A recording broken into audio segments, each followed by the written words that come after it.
하나님께서 우리에게 주시는 말씀 보겠습니다. 우리 마태복음 11장 8절에서 30절 말씀을 보겠습니다. 마태복음 11장 8절에서 10절 말씀입니다. 짧은 세 구절이에요. 한 목소리로 같이 봉독하도록 하겠습니다. 읽습니다. 시작. 수고하고 무거운 짐진 자들아 다 내게로 오라. 내가 너희를 쉬게 하리라. 나는 마음이 온유하고 겸손하니 나의 멍에를 메고 내게 배우라. 그리하면 너희 마음이 쉼을 얻으리니 이는 내 멍에는 쉽고 내 짐은 가벼움이라 하시니라. 아멘. 아멘. 할렐루야. 주일이라 모여서 형제자매 얼굴 보고 기뻐하고 앞에 찬양하고 너무나도 행복한 시간인 것 같습니다. 기쁜 마음으로 한번 앞뒤 옆에 분 보면서 사랑하고 축복합니다. 오늘도 큰 은혜 받으십시오. 우리 인사해 보겠습니다.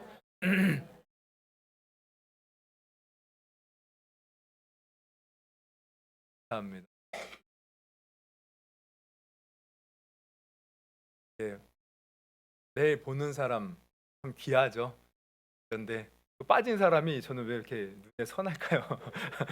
빠진 분들도 몇 분, 새로 오신 분, 또 우리 하나님의 말씀 앞에 우리가 섰습니다. 또 하나님의 말씀 양식이 되고 또 우리 기쁨이 되고 또 우리의 행복에 또 인도하는 정표가 되고 기억이 될 줄 믿습니다. 오늘 말씀을 통해서 여러분 큰 은혜 받으시고 몸과 마음과 영혼이 회복되는 귀한 시간 되기를 축복합니다. 우리 마태복음 우리 11장 28절에서 30절을 본문으로 제목은요. 쉼을 누리는 믿음이에요. 쉼을 누리는 쉼을 누리는 믿음이라는 제목으로 말씀을 나눌 때 우리가 인생에 참된 쉼을 주님 안에서 누릴 수 있는 되었으면 우리가 하나님에 대해서 얘기를 할 때 하나님은 어떠한 분이라고 우리가 설명을 할 수 있을까? 여러 가지로 설명할 수 있죠. 그런데 우리가 가장 첫째가 되고 또 가장 중요한 하나님은 어떤 하나님이냐? 바로 이 세상을 창조한 창조주 하나님이신 줄 믿습니다. 이게 가장 중요한 거예요. 그래서 성경도 제일 앞에를 펴면 창세기 1장 1절에 뭐라고 선포하고 있어요? 창세기 1장 1절에 태초에 하나님이 천지를 창조하시니라. 천지, 하늘과 땅. 하늘과 땅, 이게 우리가 보이는 지구가 전부가 아니죠. 우주 전체를 하나님이 창조하셨다. 그러면 이 말은 곧 무엇을 의미해요? 이 세상에 존재하는 모든 것은 누구의 것이 되는 거예요? 하나님의 것이. 이것을 거꾸로 말하면 이 세상의 주인은 하나님이시라. 그러면 우리 사람, 우리 인간은 어떻습니까? 우리 인간도 하나님이 만드셨어요. 그러면 우리 삶의 주인은 누가 되어야 됩니까? 인생의 주인은 하나님이 되어야 된다. 그런데 안타까운 것은 뭐냐면 이 세상 사람들은 하나님을 나의 주인으로 여기지 않는다는 것입니다. 마치 하나님은 상관없이 그러면 하나님이 주인이 아니면 누가 주인이에요? 바로 자신이 주인이 되어 살아가는 거예요. 내가 주인이 돼요. 근데 우리는 성경을 통해서 알아야 돼요. 내가 주인이 되는 것, 내가 주인이 되어 사는 것은요, 바로 이게 하나님 앞에 죄가 되는 거예요. 내가 주인처럼 사는 것이 사실 죄의 본질이고 뿌리예요. 그래서 우리가 창세기를 보면 하나님이 온 우주 만물을 만드시고 인간을 만드셨어요. 그런데 이 인간에게 다가와 뱀이, 마귀가 뭐라고 유혹합니까? 이렇게 유혹하는 것을 보게 돼요. 창세기 3장 5절에 너희가 그것을 먹는 날에는 눈이 밝아져서 하나님과 같이 되어 선악을 알 줄 하나님이 아심이라. 여기서 눈이 밝아져 하나님처럼 선악을 알게 된다는 것은 뭐냐면 네가 하나님 자리에 앉아서 모든 것을 판단하고 모든 것을 너가 마음대로 이렇게 살게 된다는 거야. 그러면 이게 뭘 말하냐면 다시 말하면 네가 삶의 주인이 될 수 있다는 겁니다. 그래서 이 말을 듣고 하와가 어떻게 해요? 이 말을 듣고 보니까 하나님이 먹지 말라는 선악과가 아주 그냥 먹음직스러운 거예요. 탐스러운 거예요. 너무 그냥 먹으면 좋아질 것 같은 거예요. 그래서 먹었어요. 그리고 결국 어떻게 돼요? 세상에 사망이 찾아오고 질병과 싸움과 고통이 찾아오게 돼요. 결국 내가 주인이 되어 사니까 문제가 생기더라는 거예요. 그래서 이렇게 우리가 삶의 주인이 되는 것, 사실 하나님이 주인인데 내가 주인이 되는 것, 이게 죄의 뿌리고 죄의 본질입니다. 여러분, 제가 재밌는 얘기 하나 해드리면, 여러분 이 유럽이나 미국에 가면 그 별의별 종교가 다 있습니다. 여러분 우리가 외계인 여러분 믿으셔요? UFO. 이게 사실 뭐 많은 사람들이 봤다 그러지만 이게 실제로 이게 증거가 없거든요. 근데 이 UFO를 믿는 사람들이 그냥 믿는 정도가 아니라 UFO에 외계인이 타고 와서 그들을 섬겨야 된다. 그래서 이 UFO 외계인을 섬기는 종교도 있고요. 또 이 미국 같은 데 가면은 사탄을 섬기는 종교도 있어요. 그래서 사탄교라고 해서. 근데 이 사탄교는요. 우리가 이제 기독교는 우리 이제 그 경전이라고 하죠. 어떤 게 있어요? 경전? 우리는 성경이 있어요. 이슬람은 이슬람의 경전은 꾸란이라고 그러고 또 저기 불교의 경전은 불경이라고 해요. 그래서 다들 이런 경전이 있는데 이 사탄교에도 우리의 성경과 같은 경전이 있습니다. 그게 뭐냐면 사탄경이에요. 근데 이 사탄경 맨 앞에 보면 어떤 내용이 나오냐면 이렇게 선포를 합니다. 내 삶의 주인은 내 자신이. 네 자신이 네 삶의 주인이다. 이게 사탄경에 처음에 나오는 얘기입니다. 그러면 왜 사탄은 우리 보고 삶의 주인이 되라고 말할까요? 이게 우리가 망하는 길이에요. 사실 사탄은 우리 인간이 스스로 주인이 될 수 없다는 것을 너무나도 잘 압니다. 왜요? 우리 인간 너무 연약해요. 지금 우리가 이 자리에 앉아 있지만 앞으로 1시간 이후에 무엇이 어떤 일이 벌어질지 몰라요. 그리고 우리가 인생을 살아보면 알겠지만 여러분 내 마음대로 되는 인생이 뭐가 있을까요? 사실 우리 육체조차도요 내 마음대로 안 돼요.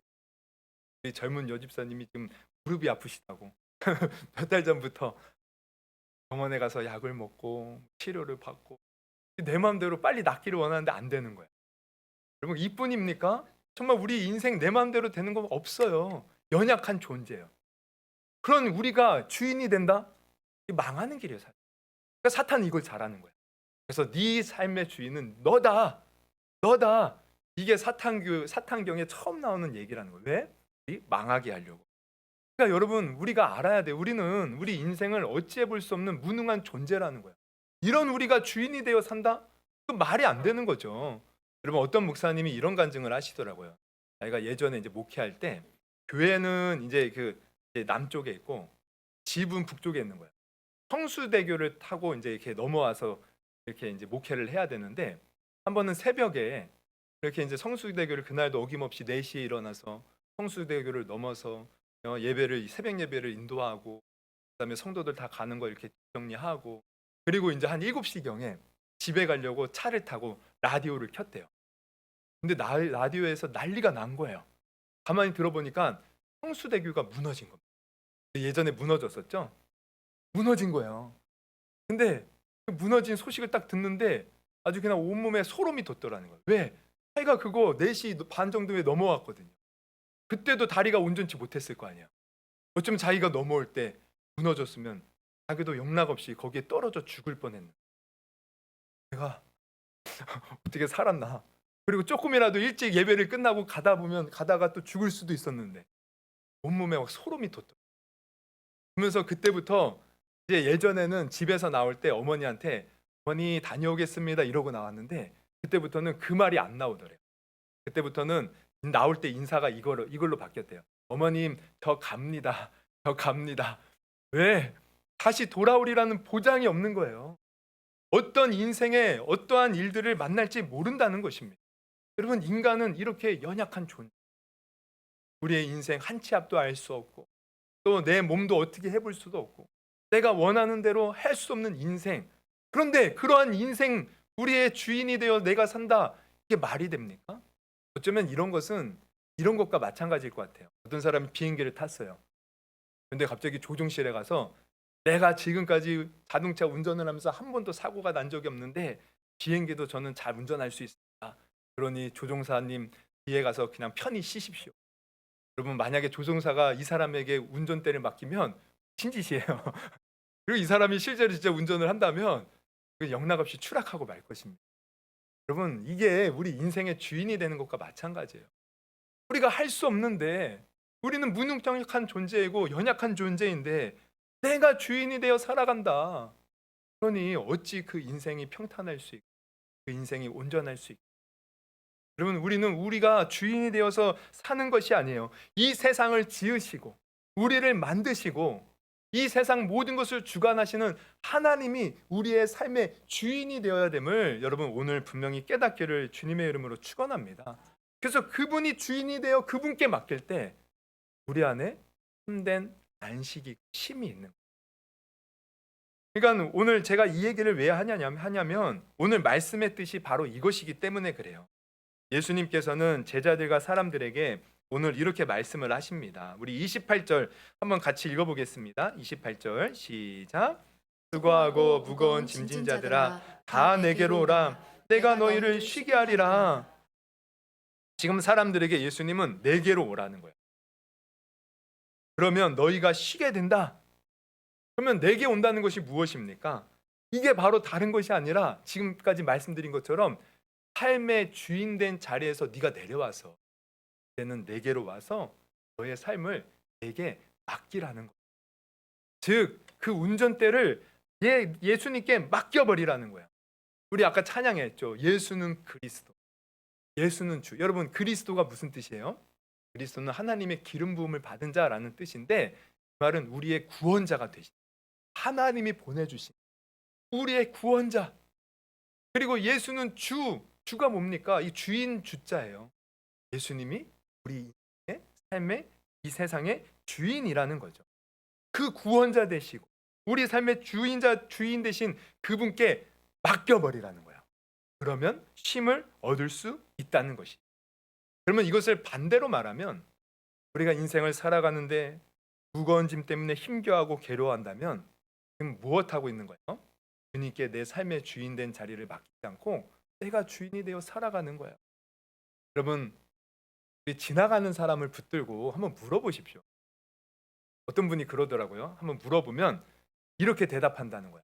첫째는 아유 어떻게 사셔요? 첫째 그럭저럭 삽니다. 그럭저럭. 그럭저럭. 두 번째 마지못해 삽니다. 또 물어보면 세 번째 죽지 못해 삽니다. 죽지 못해. 여러분 한번 옆에 분한테 요즘 어떻게 사냐고 물어보십시오. 어떻게 사십니까? 아유 그냥 마지못해 살아요. 그냥 그렇게 사는 거죠 뭐. 여러분 많은 사람들이 정말 실제로 물어보십시오. 오늘 우리가 하나님 앞에 있으니까 감사합니다 하며 삽니다라고 말할지 모르지만 정말 사람들 앞에 가서 진솔하게 한번 물어보십시오. 아 그럭저럭 마지못해 죽지 못해 그냥 사는 거지. 여러분 이게 뭘 말하냐면 사람들은 사실 행복을 바라며 살거든요. 근데 많은 사람들이 그 행복을 완전히 온전히 성공적으로 누리며 사는 사람이 그리 많지 않다는 것이에요. 그러면 그게 왜 그럴까? 그래서 다른 게 아닙니다. 우리가 말씀을 통해서 보면 삶의 그 자리에서 자기가 주인 되어 살기 때문에 그래요. 내가 한 치 앞도 모르는 내 삶을 내가 스스로 내가 주인이 되어 내가 짊어지고 살다 보니 무겁고 힘들고 어렵고 앞도 보이지 않고 막막스럽고 부담스러운 삶을 살아가고 있다는 것이죠. 그래서 우리가 정말 무거운 짐을 내려놓고 진정한 삶을 살기, 행복한 삶을 살기를 원한다면 우리는 삶의 주인 된 자리를 하나님께 맡겨 드릴 수 있어야 한다는 것이에요. 그러면 어떻게 하는 것이 내 주인 된 자리를 하나님께 내어 드리는 것일까? 오늘 본문을 통해서 우리가 생각해 본다면 첫째는 이것입니다. 우리의 무거운 짐을 예수님께 맡겨 버리는 것이에요. 우리 아까 28절 봤는데 28절 보면 수고하고 무거운 짐진 자들아 다 내게로 오라. 여기서 수고하고 무거운 짐진 자들아 내게로 오라.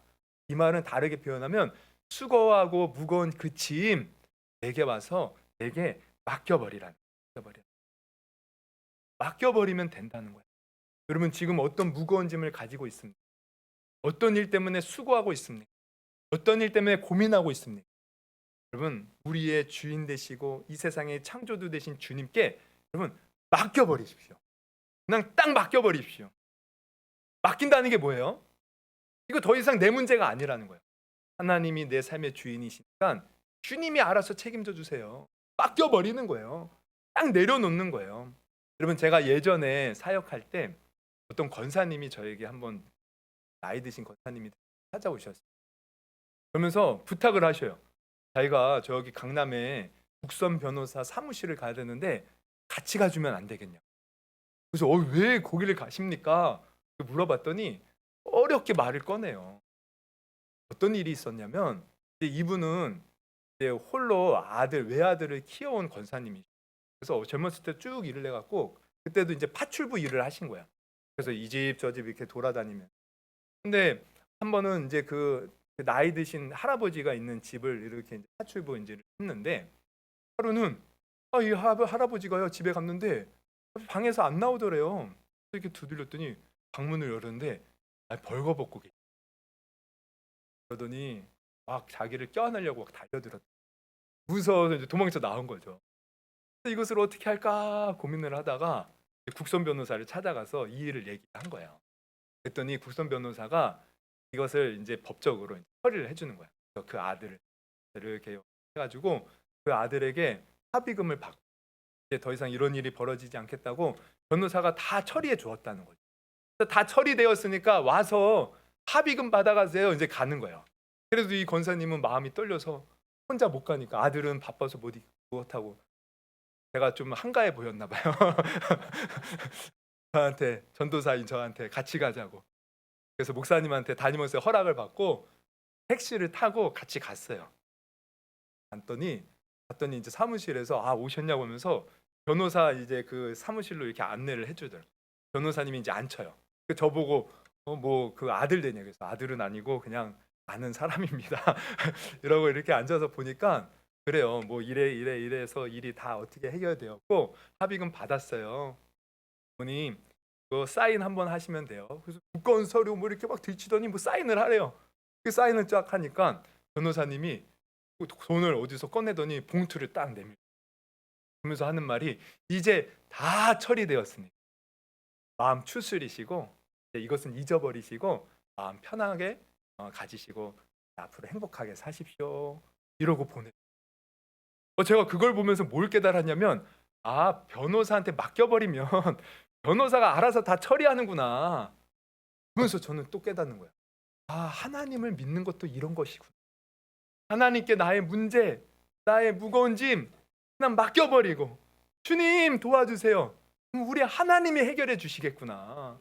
그래서 예수님은 오늘 수고하고 무거운 짐진 자들아 다 내게로 오라는 거예요. 변호사에게 맡기듯이 맡겨버리라는 거예요. 여러분,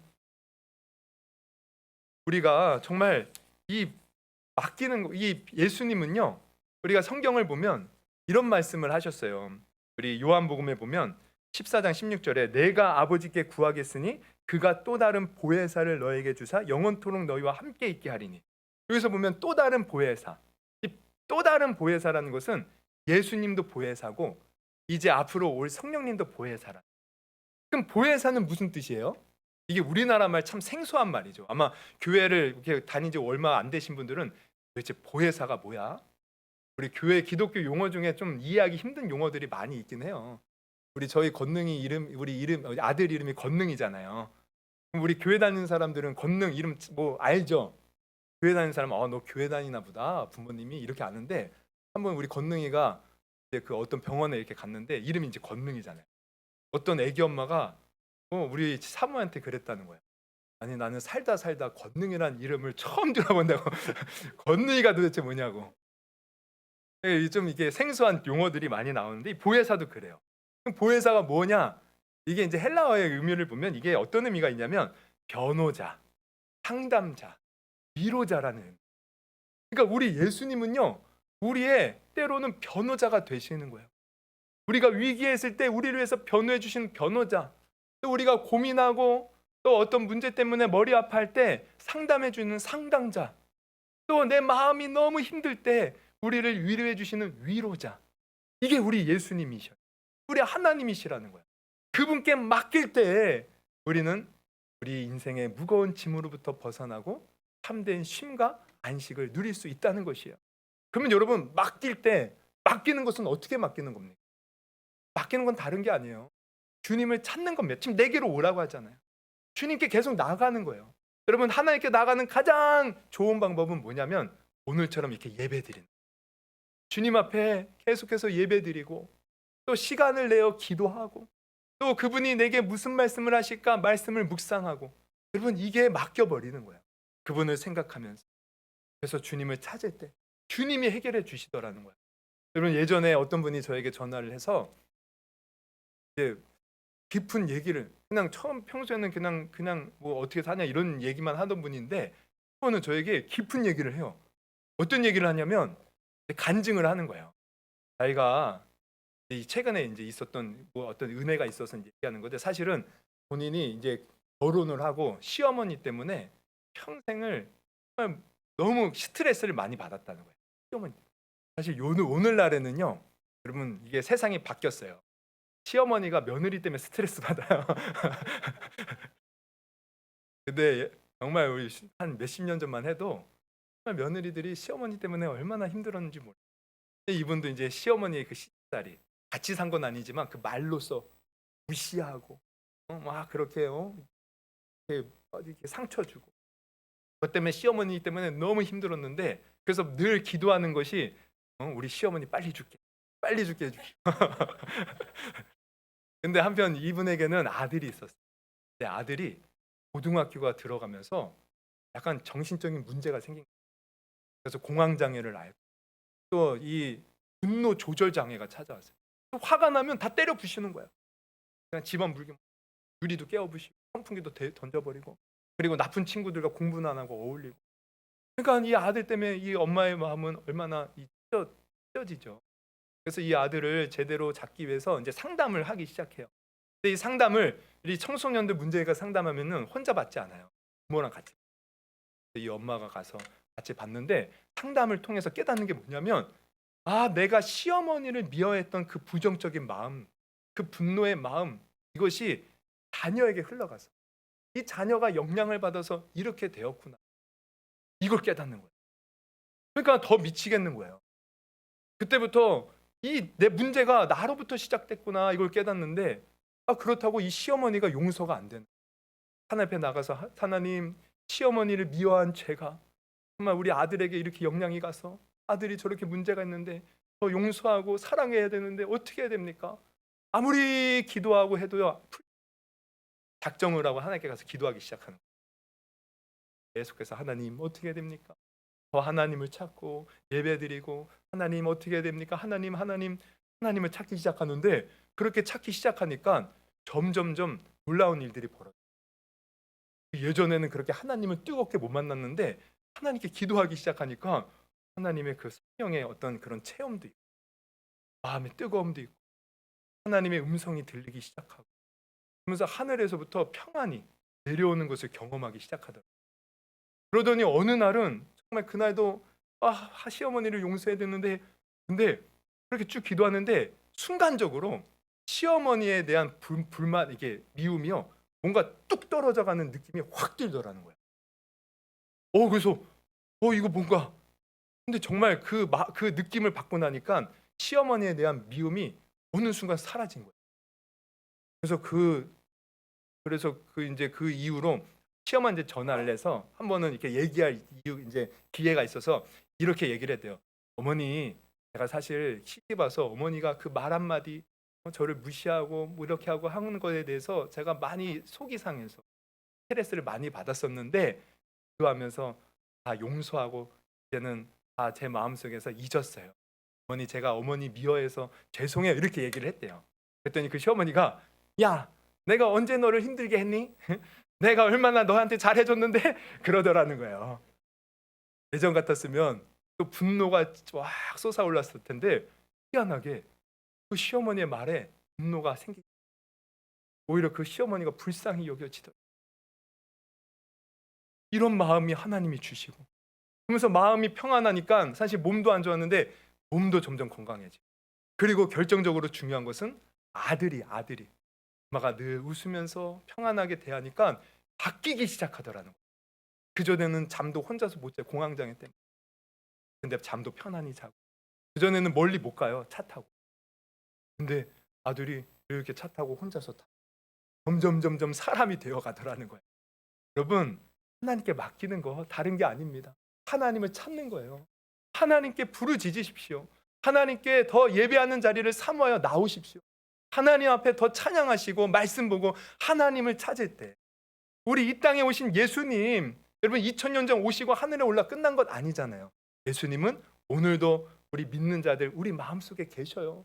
그 예수님을 생각하면서 그분께 우리의 무거운 짐을 여러분 맡겨버릴 수 있기를 주님의 이름으로 축원합니다.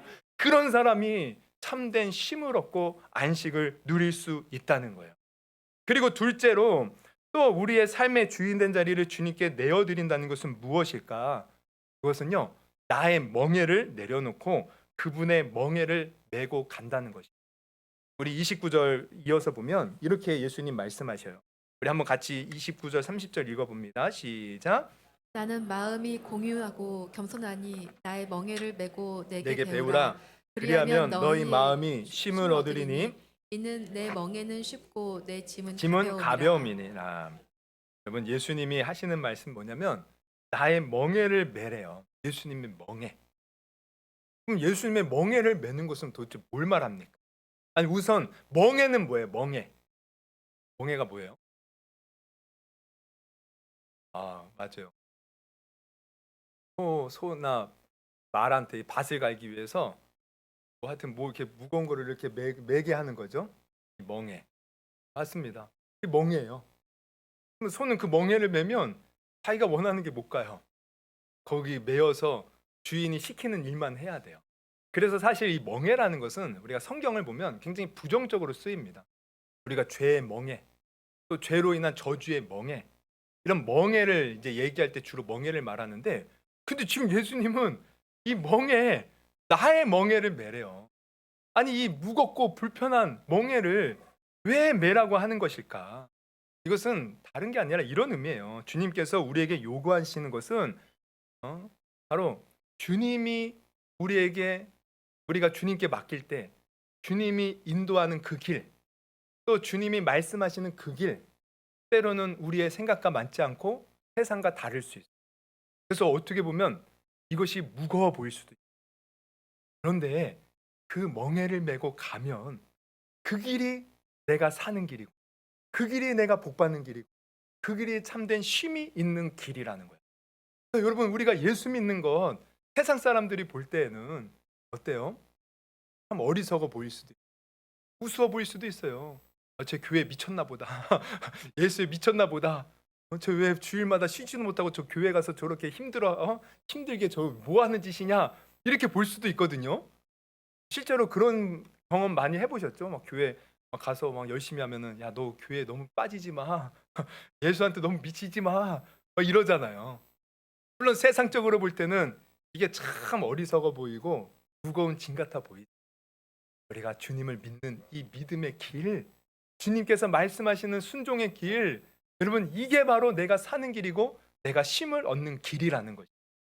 그래서 우리가 정말 쉼을 얻기를 원한다 그러면은 어차피 사는 인생, 여러분, 우리가 하나님을 떠나서 살아도요 세상의 무거운 멍에를 메고 살아야 돼요. 어떤 누구도 이 멍에서 자유로운 사람이 누가 있겠습니까? 없습니다. 회사에 가면 회사에 멍에가 있잖아요. 가정에 가면 가정에 멍에가 있어요. 또 솔직히 교회 와도 교회에 멍에가 있어요. 그런데 어쨌든 우리가 멍에를 메고 사는 세상 이왕이면 주님이 지어주는 멍에를 메고 살자는 것이에요. 그러면 우리 주님, 인생의 주인 되신 주님이 우리의 삶을 책임져 주신다는 거죠. 그 주님이 주시는 멍에는요 무거워 보일지 모르지만 결국 내가 복이 되는 멍에라는 거예요. 어떤 목사님의 이것도 간증인데, 어떤 목사님이 초등학교 5학년 때 처음으로 교회를 가게 되었다는 거예요. 근데 그 교회를 간 이유가 뭐냐면, 아니, 누나가 한 명 있는데 누나가 갑자기 교회를 다니기 시작했대요. 그 집은 교회 다니는 집안이 아닌데. 그러니까 부모님이, 아빠가 특히, 아니, 제가 교회 가서 뭐 하냐? 누나, 혹시 연애질 하는 거 아니냐? 네가 가서 감시해라. 그래서 어쩔 수 없이 이제 교회를 간 거예요. 근데 자기가 교회 가는 자기 처량이 너무 불쌍해 보이더라는 거예요. 다른 친구들은 주일이면은 구슬치기, 딱지치기, 그러면서 실컷 놀 텐데 내가 전생에 무슨 죄를 지어서 지금 이 고생을 하나, 그러면서 교회를 갔대요. 1년을 정말 괴로워하면서 다녔대요. 근데 1년이 지날 때쯤 그렇게 따분하고 자장가처럼 들리는 목사님의 말씀이 갑자기 들리기 시작하더라고요. 그래서 그 말씀이 막 들리는, 어느 순간 막 마음이 뜨거워지고 예수님이 믿어지고 하나님이 믿어지고 그러더니 결국에는 하나님이 지혜 주셔서 공부도 잘하게 돼요. 그러더니 신학교 가서 주 얘기 같다는 거예요. 여러분, 제가 이 얘기를 들으면서 주님의 일은 이게 무겁고 힘들어 보일지 모르지만 절대 공짜가 없어요. 우리가 주님의 일, 무거운 짐을 지잖아요. 주님이 책임져 주신다는 거예요. 주님이 그 길을 인도해 주신다는 거예요. 제가 여러 번 말씀드렸던 것 같은데 성경에 보면 구레네 시몬이 나와요. 이 사람은 누구냐? 예수님이 이제 잡히셔서, 우리가 보면 예수님이 십자가에 이제 지기 위해서 유대인들에게 잡혀서 신문을 밤새 받아요. 밤새. 그리고 이제 새벽녘에 이 빌라도 이제 법뜰 안에 가서 이제 또 신문을 받죠. 그러다가 빌라도가 이제 로마 군병들을 시켜갖고 책찍에 이제 때려. 그리고 로마 군병들이 책찍을 때리고 가시면류관 쓰고 결국에는 막 유대인들이 못 박아라 못 박아라 막 반란이 막 밀란이 일어날 것 같으니까 결국은 십자가형을 선고를 합니다. 그래서 예수님은 지금 밤새 신문 받고 책찍에 맞고 가시면류관 쓰고 완전히 탈진 상태예요. 피는 있는 대로 흘리고. 근데 이 십자가 지는 사람은요, 자기가 지 십자가를요 지고 갔다는 거예요. 이게 40kg 이상이 된대. 근데 이미 탈진한 상태에서 이걸 어떻게 집니까?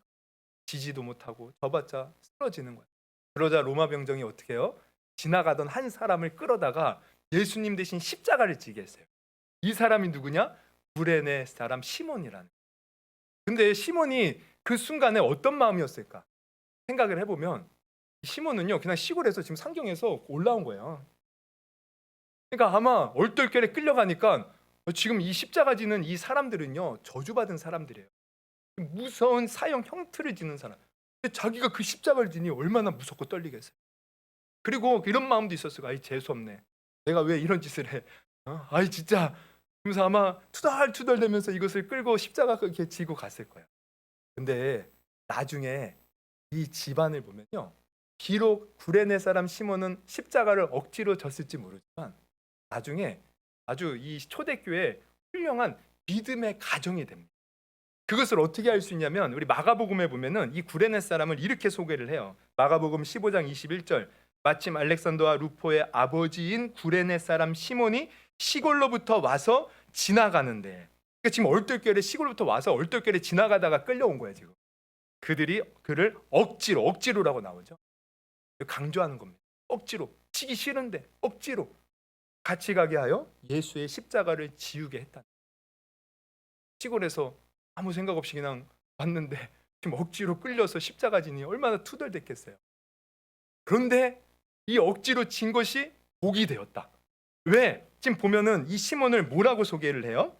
마침 누구의 아버지? 알렉산더와 루포의 아버지. 여러분 이거요 특이한 점입니다. 성경을 우리가 보면은 성경은 항상 누구를 소개할 때 어떻게 소개해요? 누구의 아들 누구? 요한의 아들 시몬, 세베대의 아들 야고보와 그 요한. 누구의 아들인 거예요? 바디메오, 바디오의 아들, 메오라는 뜻이. 바디메오. 그러니까 메오라는 아버지의 아들이라는 거예요. 그러니까 이 유대인들은요, 우리가 지금은 뭐 이력서 내면은 내가 어디 학교 나오고 뭐 나오고 무슨 일을 하고 무슨 경력을 이렇게 써서 내잖아요. 근데 이때 경력은 내가 누구의 아들이라는 거예요. 항상 사람을 이렇게 소개해요. 실제로 그랬고. 근데 지금 이 구레네 사람 시몬을 소개할 때는 누구의 아들이가 아니라 누구의 아버지라는, 알렉산더와 루포의 아버지. 그럼 왜 이렇게 소개합니까? 이 마가복음은요, 예수님이 죽으시고 부활 승천하신 후 한 20년 정도 후에 쓰여졌어요. 근데 이때는 이제 초대교회가 형성이 된 거예요. 근데 이때 알렉산더와 루포라는 사람이 초대교회의 유명한 믿음의 사람이었던 거예요. 그래서 알렉산더 루포의 아버지라고 하면은 이 글을 읽는 사람은 다 아는 거죠. 그러니까 알렉산더 루포가 믿음의 사람이 된 거예요. 그 아들들이. 그리고 또 이런 구절이 나와요. 로마서 16장 13절에 보면 주 안에서 택하심을 입은 루포와 그의 어머니에게 무언하나라. 그의 어머니는 곧 내 어머니. 로마서는 사도 바울이 쓴 서신인데 지금 로마서의 사도 바울이 뭐라 그래요? 루포의 어머니는 내 어머니다. 아마 이 사도 바울과 깊은 친분이 있었던 것 같아요. 그러니까 이게 뭘 보여줍니까? 이 시몬, 구레네 사람 시몬이 억지로 십자가를 졌는지 모르지만 여러분 아까 말씀드렸죠? 주님의 일에는 공짜가 없다는 거예요. 우리가 주님의 일을 감당을 하면 그 멍에를 메고 그 길을 가면 우리 하나님이 놀라운 축복으로 그 가정, 그 자녀, 그 집안에 놀라운 은혜를 베풀어 주신다는 거예요. 하나님이 그 인생들을 책임져 주신다는 거예요. 그러니까 이렇게 우리는 사실 하나님의 일 억지로 하려고 하죠. 그러나 억지로 해도 하나님의 일을 하는 것은 우리가 인생도 정말 많은 무거운 짐이 있는데 이왕이면 주님이 짊어지는 짐을 지는 것이 내게 복이라는 거예요. 예수님이 내게 짊어지는 짐을 지는 것이 내게 복이라는 거예요. 그런데 그 짐은요 무겁지 않습니다. 겉으로 볼 때는 무거워 보일지 모르지만 실제로 그 짐을 지고 가면 우리 하나님이 능력으로 붙들어 주시기에 그 길이 가장 내게 편한 길이고 된 길이. 아까도 말씀드렸지만 내 한 치 앞도 알 수 없는 인생. 여러분 우리는 내가 주인이 되어 가면은 두려운 거예요. 무서운 거예요. 근데 그 주님이 가르쳐 준 그 길, 주님이 내게 맡겨 주신 그 길 걸어가면 주님이 책임져 주시. 그게 복되고 그게 행복한 것이고 그게 감사한 것이고 그게 축복이라는 것을 여러분 오늘 분명히 깨닫기를 주님의 이름으로 축원합니다. 그래서 우리가 인생의 어떤 갈림길에서 갈 길 몰라 헤매고 방황할 때 우리가 해야 할 일은 하나님 아버지의 뜻이 무엇입니까? 주님의 마음이 무엇입니까? 그래서 그 주님이 제시하는 길을 가는. 그리고 어떤 분은 내가 청년 중에 그런 많은 청년들을 봤는데 어떤 청년은 그래요. 내가 하나님의 길을 그러니까 주의 종이 되는 감동을 받았다는 거예요. 근데 자신이 없대. 그게 힘들 것 같대요. 근데 여러분 자신이 없고 힘든 것은 자기 생각이죠. 그게 보면 그렇게 생각하는 하나님을 사실 저는 무시하는 것이라고 생각을 해요. 사실 저도 그랬거든요. 하나님, 내가 주의 종 되라고 주님 말씀하셨을 때 내가 어떻게 합니까? 저는 말도 못하고 저는 배운 것도 뭐 그렇게 사람들처럼 뛰어나지도 못하고 또 가진 것도 없고 저는 사실 실패한 목회자의 아들 아닙니까? 제가 어떻게 합니까? 제가 안 하려고 그랬어요. 근데 나중에 이렇게 보니까 제가 교만이었대요. 그게. 하나님이 하신다는데 왜 네가 하고 못하고 네가 따지느냐? 맡기면 되는데 맡기면. 그래서 기도하면서 맡길수록 처음에는 그것이 힘들어 보이고 막막해 보였지만 맡기면 하나님이 일하시고 역사하시더라고요. 여러분 주님의 멍에를 메는 것은 우리의 복입니다. 나의 멍에를 벗어버리고 우리가 더 주님께 나의 삶을 맡길 수 있기를 주님의 이름으로 축원합니다. 그 사람이 오늘 말한 것처럼 진정한 쉼을 누릴 수 있는 거예요. 여러분 우리 지금 성탄절을 앞두고 대림절, 대강절 기간을 지내고 있습니다. 제가 12월 처음 시작할 때 말씀드렸듯이 성탄절 앞둔 이 대강절은 예수님을 생각하면서 또 예수님이 베풀어 주신 구원의 은혜를 누리며 사는 기간이라고 말씀드렸는데 여러분 지금 어떻게 보내고 있어요? 정말 예수님의 그 은혜를 누리고 있습니까? 만약 우리가 누리지 못하고 여전히 내 삶에서 힘들어하고 있다면 오늘 말씀을 기억하십시오. 어쩌면 예수님을 나는 믿는다고 말하지만 여전히 내가 삶의 주인이 되어서 내 마음대로 내가 원하는 대로 가고 있는 것은 아니에요. 여러분 오늘 이 말씀을 통해서 나의 삶의 주인 된 자리를 예수님께 맡겨버릴 수 있기를 주님의 이름으로 축원합니다. 그리고 내가 고집하며 가는 그 길이 아니라 주님께서 내게 멍에로 씌워주는 그 길을 선택해서 가는 저와 여러분이 되기를 주님의 이름으로 축원합니다. 그런 사람의 앞에 미래가 훤히 밝고 찬란하고 하나님의 놀라운 은혜와 축복이 기다리는 줄 믿습니다.